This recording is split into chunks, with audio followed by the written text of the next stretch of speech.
we are going to learn about embroidery. Embroidery is like drawing with a thread or like yarn, and this is called embroidery. So this is a piece of burlap. It's a fabric that's woven. It has warped and weft threads. It's kind of like our clothes. We gotta be kind of careful that these don't become unwoven, that we keep them together. And I have a piece of tape with my name.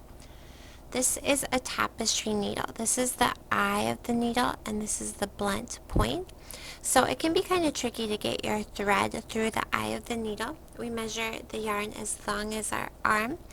But to get it through the eye of the tapestry needle, I have this little piece of paper, and we can call it like a hot dog bun. And we want to put our yarn in there, and we want to back it up, beep, beep, beep, so the yarn is not seen at the end of the hot dog bun. And then we just push that hot dog bun through the eye of the needle, and then grab your yarn. Now at the end of your yarn, you're going to need a knot. So we make a U, we make an O, we put the tail through and pull it tight. Now I have a little bit of a tail left here too, or you could tie a knot here if you wanted to. Make a U, make an O, loop it through, tie a knot.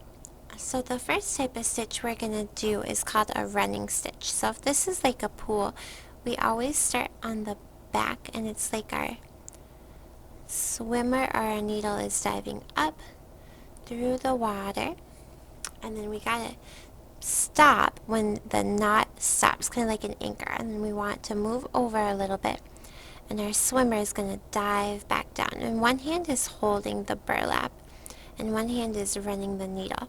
Now here is my first stitch. It's about as wide as my finger. Now I can't go back up through that same hole, because if I do, it'll unstitch it, it'll take it out, which is great if you make a mistake. So I put it through and I dive that swimmer back down. Now I want to move over a little bit, so I move over.